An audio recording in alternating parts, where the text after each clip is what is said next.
नमस्कार, आप देख रहे हैं 4 PM और मैं हूं आपके साथ सिमरन। दिल्ली हाई कोर्ट के जज रहे जस्टिस वर्मा के घर पिछले दिनों लगी भले ही आग बुझ गई हो और उसकी लपटें अभी भी उठ रही हैं। ऐसा इसलिए क्योंकि आग लगने और बुझने के बाद पहले सुप्रीम कोर्ट ने कथित पैसों से भरे कमरे का वीडियो जारी किया, तो वहीं अब जस्टिस वर्मा के घर के बाहर से जले हुए नोट बरामद हुए हैं। आपको बता दूं कि दिल्ली हाई कोर्ट के जज जस्टिस यशवंत वर्मा पे लगे आरोपों के बाद बीती रात 22 मार्च को सुप्रीम कोर्ट ने एक रिपोर्ट को सार्वजनिक किया है। सुप्रीम कोर्ट ने जस्टिस यशवंत वर्मा पे दिल्ली हाई कोर्ट के चीफ जस्टिस DK उपाध्याय की रिपोर्ट और यशवंत वर्मा के बचाव को सार्वजनिक किया। इस रिपोर्ट में दिल्ली पुलिस द्वारा दी गई कुछ फोटो और वीडियो भी शामिल हैं, जिसमें जले हुए नोट नजर आ रहे हैं। हालांकि रिपोर्ट के कुछ हिस्सों को रिडेक्ट किया गया है, यानी काले रंग से छिपाया गया है। आपको बता दूं कि दिल्ली हाई कोर्ट के जज जस्टिस यशवंत वर्मा पे आरोप लगे हैं कि नई दिल्ली स्थित उनके आधिकारिक निवास से भारी मात्रा में नकदी मिली थी। 14 मार्च को उनके निवास के एक स्टोर रूम में आग लग गई थी, जहां पे कथित तौर पे उनके घर से बड़ी मात्रा में कैश मिला था। वहीं इस मामले में सुप्रीम कोर्ट के चीफ जस्टिस संजीव खन्ना ने दिल्ली हाई कोर्ट के चीफ जस्टिस DK उपाध्याय को एक प्रारंभिक पूछताछ करने को कहा था। DK उपाध्याय ने अपनी चिट्ठी में चीफ जस्टिस संजीव खन्ना को कहा है कि इस मामले में एक गहरी जांच की जरूरत है। वहीं जस्टिस यशवंत वर्मा ने दावा किया है कि स्टोर रूम में उनके या उनके परिवार वालों ने कभी कैश रखा ही नहीं था। उनके खिलाफ साजिश रची जा रही है। आपको बता दूं कि अपनी रिपोर्ट में दिल्ली हाई कोर्ट के चीफ जस्टिस DK उपाध्याय ने कहा कि 15 मार्च को उन्हें दिल्ली पुलिस के कमिश्नर का फोन आया, जिसमें उन्होंने जस्टिस यशवंत वर्मा के घर में लगी आग के बारे में बताया। कमिश्नर ने उन्हें बताया कि ये हिस्सा छिपाया गया है। वहीं इस घटना के बारे में जस्टिस DK उपाध्याय ने सुप्रीम कोर्ट के चीफ जस्टिस संजीव खन्ना को 15 मार्च को बताया। जस्टिस DK उपाध्याय ने भी ये कहा कि जस्टिस यशवंत वर्मा के घर पे तैनात सिक्योरिटी गार्ड के मुताबिक 15 मार्च की सुबह कुछ जली हुई चीजों को स्टोर रूम से हटाया गया। उसके बाद उन्होंने अपने सेक्रेटरी को जस्टिस यशवंत वर्मा के घर की जांच करने के लिए भेजा। जस्टिस DK उपाध्याय ने अपनी रिपोर्ट में पुलिस कमिश्नर द्वारा भेजी गई कुछ रिपोर्टों को भी शामिल किया है, जिसमें यह कहा गया है कि स्टोर रूम में 4 से 5 अधजली बोरियों में कैश मिला है। जस्टिस DK उपाध्याय ने लिखा है कि उनकी जांच के मुताबिक स्टोर रूम में केवल घर में रहने वाले लोगों, नौकरों और मालिकों का आना जाना था, इसलिए इस मामले में और जांच की जरूरत है। पुलिस कमिश्नर ने जस्टिस DK उपाध्याय के साथ कुछ फोटो और एक वीडियो भी शेयर किया है। इसमें एक कमरे में नोट जलते हुए दिख रहे हैं। जस्टिस DK उपाध्याय का कहना है कि उन्होंने ये फोटो और वीडियो सुप्रीम कोर्ट के चीफ जस्टिस संजीव खन्ना को भी भेजे और इन्हें जस्टिस यशवंत वर्मा को भी दिखाया।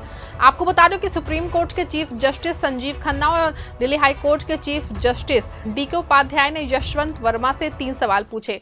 स्टोर रूम में पैसे कैसे आए थे, उस पे धन का स्रोत क्या था और किस प्रक्रिया में इन पैसों को 15 मार्च की सुबह हटाया गया। वहीं अपने बचाव में जस्टिस यशवंत वर्मा ने कहा कि जब आग लगी तब वे मध्य प्रदेश में थे और वे वापस दिल्ली 15 मार्च की शाम को पहुंचे। आग लगने के समय उनकी बेटी और स्टाफ घर पे मौजूद थे, लेकिन आग बुझाने के बाद उन्होंने स्टोर रूम में कैश को नहीं देखा। यशवंत वर्मा के मुताबिक उन्हें पहली बार जले हुए कैश के बारे में तब पता चला था जब दिल्ली हाई कोर्ट के चीफ जस्टिस ने उन्हें वीडियो दिखाया और उन्होंने कहा कि उन्होंने या उनके परिवार वालों ने आज तक उस स्टोर रूम में कैश नहीं रखा और जिस कैश का जिक्र किया जा रहा है वो उनका है ही नहीं। आपको बता दूं कि उन्होंने अपने जवाब में लिखा कि ये कहना कि कोई एक कमरे में कैश रखेगा जो खुला हुआ है और जहां कोई भी घुस सकता है, ये बिल्कुल अविश्वसनीय है। उन्होंने कहा कि वे कैश केवल बैंक से निकालते हैं और उनके सारे जो पैसे का लेन देन है वो कागजात है। यशवंत वर्मा के मुताबिक उनका स्टोर रूम उनके रहने वाली जगह से बिल्कुल अलग है। उनके घर और स्टोर रूम के बीच एक दीवार भी है और उन्होंने कहा कि उन्हें ये कथित कैश दिखाया सौंपा नहीं गया। उन्होंने अपने स्टाफ से भी पूछा था कि उन्होंने भी कहा है कि स्टोर रूम से कोई कैश हटाया नहीं गया है। वहीं उनका कहना है कि ये पूरा मामला उनके खिलाफ एक साजिश है।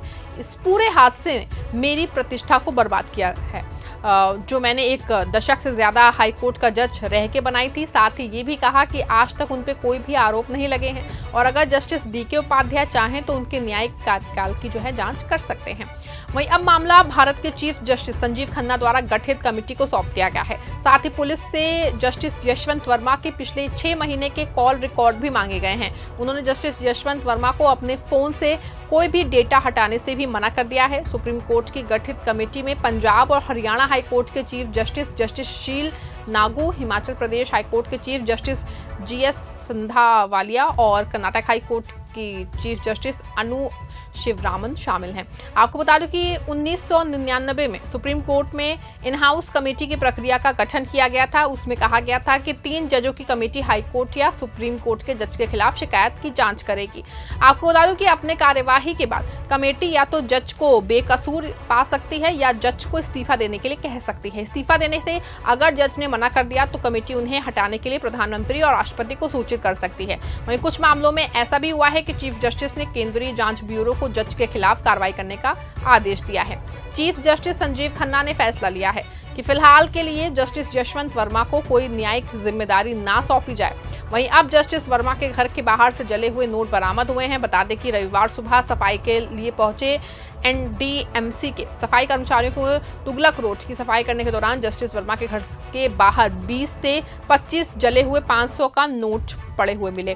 कर्मचारियों के मुताबिक जस्टिस वर्मा के घर की बाउंड्री के ठीक बाहर ये जले हुए नोट पड़े थे। हालांकि जस्टिस वर्मा ने अपनी सफाई में कहा है कि कथित नोट से उनका या उनके परिवार का कोई लेना देना नहीं है। घटना के वक्त वो मध्य प्रदेश में थे। जिस जगह नोट बरामदगी की बात कही जा रही है वो एक स्टोर रूम है जहां स्टाफ का आना जाना रहता था। आपको बता दूं कि सफाई कर्मचारी इंद्रजीत ने बताया कि हम इस सर्कल में काम करते हैं, सड़कों से कूड़ा इकट्ठा करते हैं। हम 4 से 5 दिन पहले यहाँ सफाई कर रहे थे और कूड़ा इकट्ठा कर रहे थे, तभी हमें 500 रुपए के जले हुए नोटों के कुछ छोटे छोटे टुकड़े मिले। उसे दिन में हमको मिले, हमने 1 से 2 टुकड़े फिर मिले और नहीं पता कि आग कहाँ लगी। हम सिर्फ कूड़ा इकट्ठा करते हैं। और क्या कुछ कहा आप भी जरा एक बार सुन लीजिए। मेरा नाम इंद्रजीत है जी।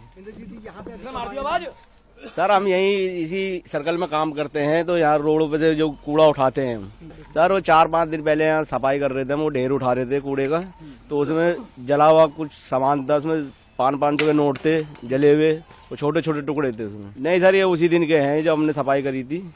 हाँ 1-2 टुकड़े मिले हैं बस। पैसे के नोट थे वो? हाँ नोट 500 का जला हुआ नोट था, टुकड़ा था। नहीं सर, हमें ये नहीं पता कहाँ आग लगी है कहाँ नहीं लगी। हमारा काम तो कूड़ा उठाने का है। तो हमने कंप्लेंट आई थी यहाँ पे, वो कूड़ा उठा रहे थे हम, जैसे रोजमर्रा उठाते हैं, तो जब उसमें मिले थे हमें। वहीं अब देखना होगा कि जस्टिस यशवंत वर्मा के ऊपर लगे आरोप की सही से जांच करा के न्याय के देवता की काली करतूत को देश के सामने उजागर करता है या एक बार फिर से न्याय जांच में दब करके मर जाती है। ये तो खैर आने वाले वक्त में पता चल पाएगा। समय पर बस इतना ही। आप देखते रहें 4 PM। धन्यवाद।